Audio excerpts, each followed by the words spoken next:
तो ये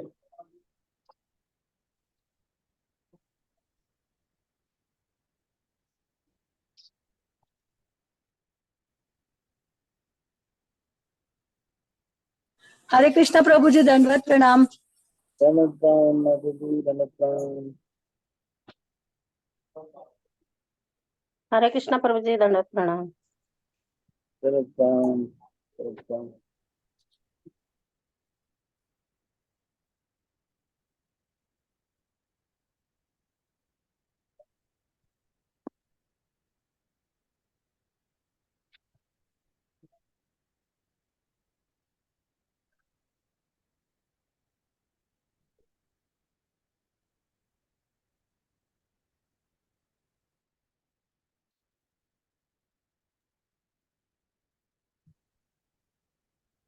ठीक है, किसी कारण से ये चल नहीं रहा है यहाँ पर ये, तो अपना जो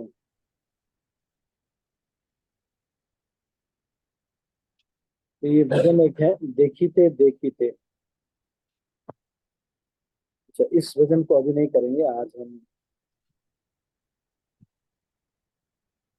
गोविंद दास कविराज जी का देखालू गौरांग चंद्र विभोर।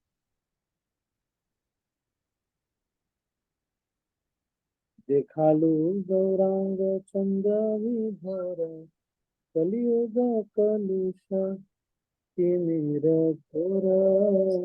नशक नवद्वीप चांद उजोर, गौरवरण तनु सोहन मोहन। सुंदर मधुर सुधाम, अनुपम अरुण किरण जिन। इसमें चैतन्य महाप्रभु, ये जो भजन है देखलू गौरांग चंद्र विभोर, इसमें चैतन्य महाप्रभु के बारे में बता रहे हैं कि सुबह सुबह होती है और आ, अच्छा, नवद्वीप चंद्र जो है चैतन्य महाप्रभु, वो उग रहे हैं और कलयुग के जो घोर अंधकार है उसका नाश करने वाले। तो ये सब बता करके आचार्य हमारे ऊपर ये श्रद्धा डालना चाहते हैं हमारे अंदर कि ये जो आंदोलन चल रहा है, इस्कॉन हो, ये चैतन्य महाप्रभु का आंदोलन। चैतन्य महाप्रभु स्वयं आए हैं इस कलयुग के घोर अंधकार को नाश करने के लिए। तो कलयुग का अंधकार कलह का युग है और चीटिंग प्रोपेंसिटी सबके अंदर है, और ये कलयुग के प्रभाव को नष्ट करने वाले श्री चैतन्य महाप्रभु का उदय हो रहा है। गौर बरन तनु सोहन मोहन, सुंदर मधुर सुथाना। अनुपम अरुण किरण जिन अंबर, सुंदर चारु बयाना। तो ये जो चैतन्य महाप्रभु हैं गोरे गोरे से है,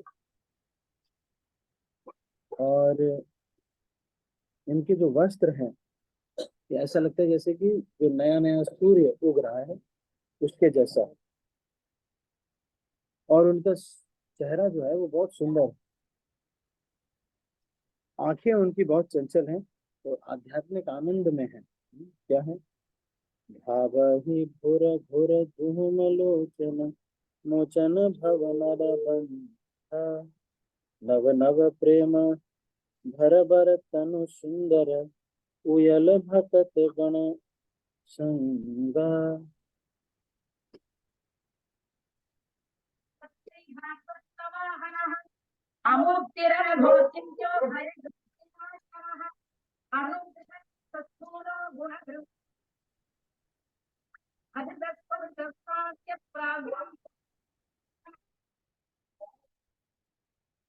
हरे कृष्ण। फिर उसके बाद क्या कह रहे हैं? ये जो आंखें हैं उनकी वो पूरा एक्सटेसी में है। तो चैतन्य महाप्रभु का जो आंदोलन है ये इस चीज के लिए लक्ष्य लेता है कि कोई व्यक्ति हरिनाम संकीर्तन में और कृष्ण प्रेम में ये एब्जॉर्प्शन डेवलप करे, उनके अंदर इस प्रकार के भाव आए। अगर ये सब भाव नहीं आ रहे हैं और इस प्रकार का तो एक व्यक्ति को यही लक्ष्य बना करके अपने जीवन को जीना चाहिए कि हम इस तरह का मेरे अंदर ये गुण आएंगे।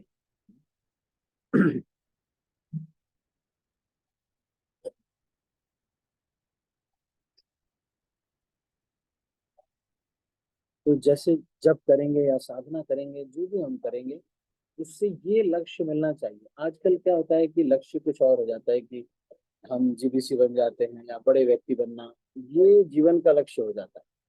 लेकिन चैतन्य महाप्रभु के आंदोलन में अगर आप हम आ रहे हैं तो बड़े व्यक्ति बनना से ज्यादा महत्वपूर्ण ये है कि हम एक ऐसा एब्जॉर्प्शन अपने अंदर डेवलप करें। तो जब एक भक्त के अंदर ये एब्जॉर्प्शन नहीं दिखता है तो उसको दुखी होना चाहिए कि अरे मैं, देखो मेरे अंदर ये सब नहीं डेवलप हो रहा है। तो चैतन्य महाप्रभु इस तरह से एब्जॉर्ब है आध्यात्मिक आनंद में, और भक्तों के संग में रहते हैं, और उनका जो आनंद है वो बार बार नया नया होता जा रहा है। लहु लहु हास भाष मृदु बोलत सोहत गति अति मंदा। तो चैतन्य महाप्रभु धीरे धीरे चलते हैं और बहुत मंद मंद मुस्काते हैं और बहुत मीठा मीठा बोलते हैं। तो इसका मतलब ये नहीं है कि श्रील प्रभुपाद की आवाज थोड़ी कड़ी है, लेकिन सबको बहुत अच्छा लगता है, सबको बहुत अच्छा। तो जो भक्ति योग के प्रचारक, उनको भी ये चाहिए कि इस तरह से बातें करें कि वो मीठी मीठी भाषा का प्रयोग करें। अगर बहुत कर्कश भाषा का प्रयोग करेंगे तो हमें प्रचार करने में ही समस्या होगी। और जिससे भी प्रेम, जिससे भी बातें करते चैतन्य महाप्रभु, उसे मिल करके उसके हृदय में कृष्ण प्रेम संचारित हो जाता है, और फिर वो जो गिरे हुए लोग हैं उनका उद्धार करते हैं। तो गिरे हुए लोग का मतलब ये नहीं है कि गरीब लोग। आजकल सबसे अमीर लोग ही गरीब लोग। क्यों? क्योंकि उनके पास कृष्ण के लिए समय नहीं है, साधु संतों के लिए समय नहीं है, उनकी नजर में साधु संत की कोई वैल्यू नहीं है। तो यही लोग वास्तव में गरीब लोग, जो ज्यादा पैसे वाले होते हैं, अक्सर मैंने देखा है कि वो बहुत गरीब होते हैं। उनके घर जाओ तो बाहर लिखा रहता है बी वेयर ऑफ डॉग्स, मतलब कि इस घर में आपको कुत्ते ही मिलेंगे, इसलिए इनसे बच के रहिए। और अंदर जाते हैं वो बातें ऐसे करते हैं जैसे लगता है कि कुत्ते ही बात कर रहे हैं, आपस में एकदम झगड़ा होता रहता है। देखो अंबानी के घर में अपने भाई से झगड़ा है, इसका मतलब ये है कि ये लोग कुत्ते हो गए हैं। तभी तो ये इस तरह से बात जो है चल रहा है, इतना पैसा होने के बावजूद। तो जितने भी, ज्यादातर देखा गया है कि बहुत धनी जो लोग होते हैं, उनके घर में वही ज्यादा गरीब। श्रील प्रभुपाद ये कहते हैं। तो नारद मुनि भी ये कहते हैं कि अ, कितना अच्छा है ये दारिद्र्य, क्योंकि इसमें कम से कम कोई भी आता है तो उनको कोई डर नहीं लगा रहता कि मेरे घर का सामान चोरी हो जाएगा, क्या हो जाएगा। उनके घर कोई सामान चोरी करने भी नहीं जाता। तो चैतन्य महाप्रभु जो, जिनकी चेतना दूषित हो गई हो, उनका उद्धार करने के लिए आए हैं। तो ये कोई जरूरी नहीं कि केवल गरीब लोगों का उद्धार करें, सबका, जो भी कृष्ण प्रेम प्राप्त करने के लायक है उसको दे रहे हैं। तो चैतन्य, यहाँ गोविंद दास ये कह रहे हैं कि लेकिन चैतन्य महाप्रभु ने मेरे साथ चीटिंग कर लिया है कि मुझे ये कृष्ण प्रेम नहीं दिया है। तो आज हमने इस भजन के ऊपर चर्चा किया, देखलु गौरांग चंद्र विभोर। तो हमने ये भी चर्चा किया कि हमको ये जो चैतन्य महाप्रभु का आंदोलन है, ये प्रामाणिक आंदोलन है, और ये स्वयं कृष्ण ही हैं जो कि आते हैं, और हम लोग एकदम प्रामाणिक संस्था में हैं, इस्कॉन में हैं।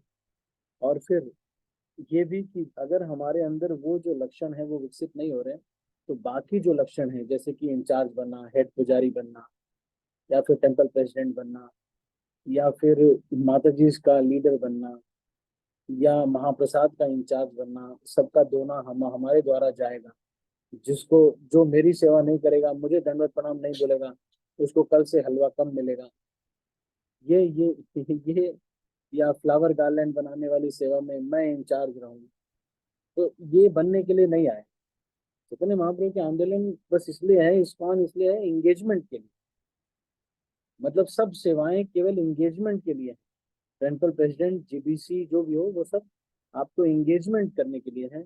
और जो आपका मुख्य लक्ष्य है वो है कि कृष्ण से प्रेम होकर के उन्मत्त हो जाए एक व्यक्ति हरि कथा में, तो वो अगर हमारे अंदर विकसित नहीं हो रहा है तो उसकी तरफ ध्यान देना चाहिए। किस प्रकार से वैष्णव सेवा करें, किस प्रकार से नाम रुचि रखें, कि हमें ये अब्जॉर्प्शन प्राप्त हो। मैंने आपको बताया था कैसे प्राप्त होगा, ज्यादा करने से। खूब जिस चीज को करते हैं उसकी रुचि आ जाए। अगर इस जन्म में आपको बहुत काम वासना सताती है तो इसका मतलब आपने पिछले जन्म में खूब इसी प्रकार के कार्य किए। तो अभी हम इसको यहीं पर समाप्त करते हैं। आप सभी भक्तों का बहुत बहुत धन्यवाद। तो आज ही हमको ये एनालिसिस करना चाहिए। आज एनालिसिस कीजिए कि प्रभु जी मेरे अंदर ये चीज क्यों नहीं आ रहा है, मेरे अंदर भगवान के नाम लेने का खाली बैठने पर फटाफट रुचि क्यों नहीं आ रही।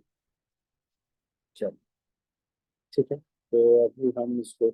और दूसरा चीज प्रचारकों के लिए कि जिस प्रकार से चैतन्य महाप्रभु मृदु भाषी थे और आ, व्यक्ति के हृदय को प्रभावित कर देते थे, उस प्रकार का हमारा भी आचरण होना चाहिए।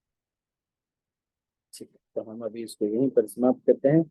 आप सभी भक्तों का बहुत बहुत धन्यवाद। हरे कृष्ण। श्रील प्रभुपाद की जय और भक्तवृंद की जय।